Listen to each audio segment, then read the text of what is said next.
have lost one of the greatest liberation fighters in our history, Comrade Chris Hani. Chris Hani was one of the best loved leaders in our land. And his death has left a gap which it will be difficult to fill. But he has also left us with a wonderful legacy. This legacy will help speed us on the way to the kind of society he lived and died for.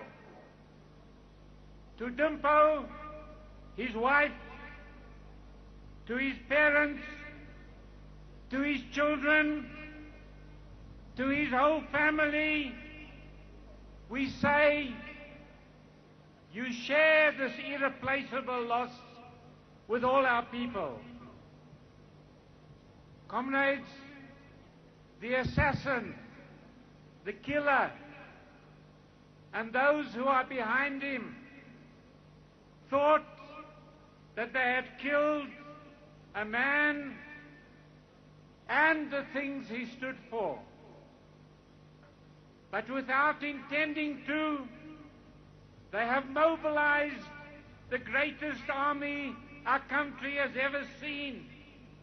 An army for democracy that has risen up across the face of our country in the past week. Comrade Chairperson, who killed Chris Hani? Who killed Chris Hani?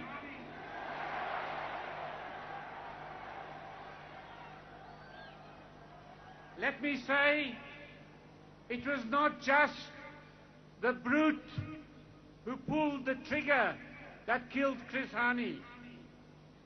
He was killed by a system that turns people into animals.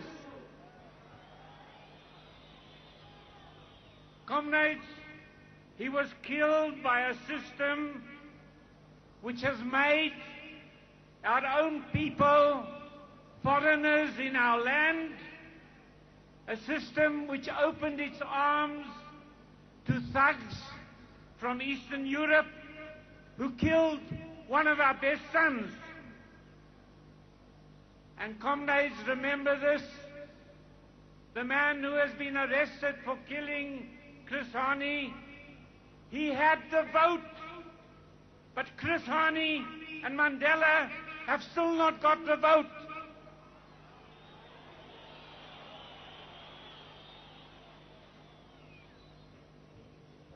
Comrades, who was Chris Hani? Who was this man that stirred such fears in the ranks of the apartheid regime? Who was this man so greatly loved, so greatly admired here in our country, and not only in our country but all over the world? Who was he? He was born in poverty in Kopimbaba in the Transkei. His father was a migrant worker on the mines. His mother, a simple peasant who had never been to school. Both are here amongst us today. And let me say, viva the parents of Chris Hani, viva! These were Comrade Hani's roots. And the reason why he was so great is that although he had become a big national and international leader, he never forgot these roots. For Comrade Hani, the struggle was not about his personal career. The struggle was for the poorest of the poor. He struggled for the workers, for the shack dwellers, for the peasants without land, for the children without shoes. It was for the cause of the workers and the poor that Comrade Chris took up arms. It is for them that he crossed the Zambezi with Mkhonto we Sizwe to fight in the Wankie campaign in 1967. Viva Mkhonto we Sizwe, viva!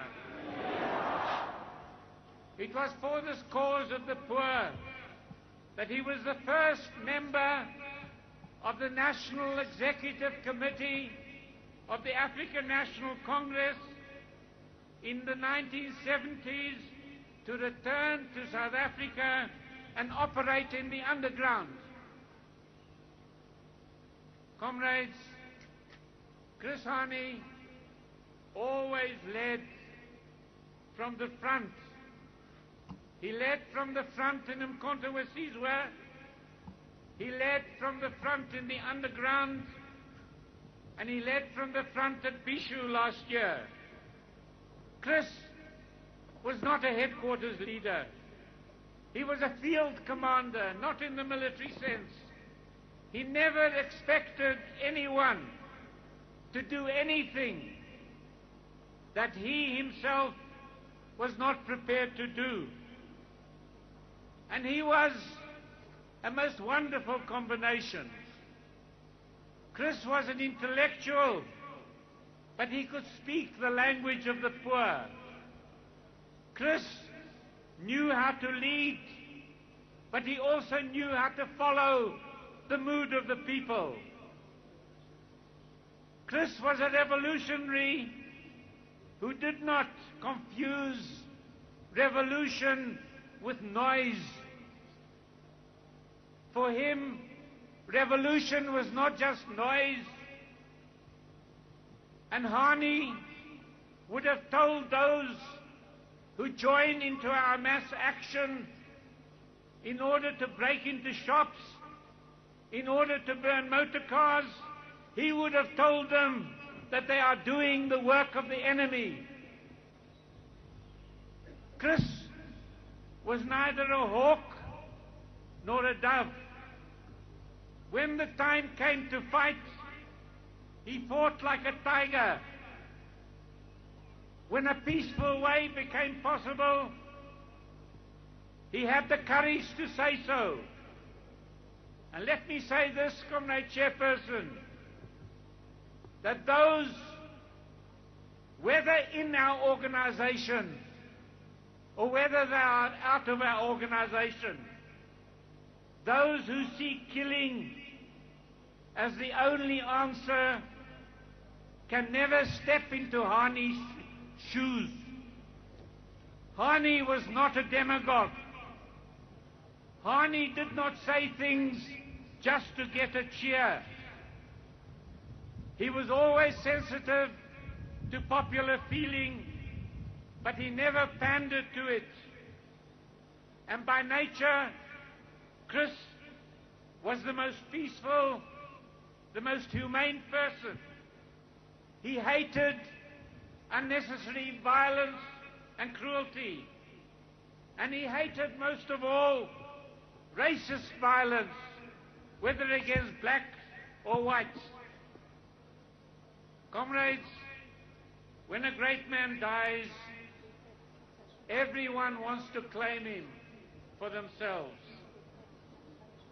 But let us never forget that above all, above everything else, Chris Hani was a communist. He was a true communist. He stood for democratic, humane socialism. For him, communism wasn't only a theory, it wasn't only big words. For him, communism was jobs for the jobless, homes for the homeless, a living wage for the workers, hope for the youth, a life of dignity for the old, free health care and decent education for us all. This is what he stood for, and this is what he died for. And throughout the world, not only in South Africa, but throughout the world, for the wretched of our earth, the party which Hani led has become a shining beacon. Let us honor the memory of our fallen comrades, and let us build a powerful Communist Party. Viva South African Communist Party, viva! Viva South African Communist Party, viva! Comrade Chairperson, Chris Hani had a dream. He had a dream. They killed the man, but they can never kill the dream. And that dream, which Chris Hani had, is about to become a reality. Viva the memory of Chris Hani, viva! Viva the memory of the greatest fighter for the workers and the poor, viva! Viva the South African Communist Party, viva! Viva the African National Congress, viva! Viva COSATU, viva! Viva Mkhonto we Sizwe, viva! Comrade Chris, you have died for all of us.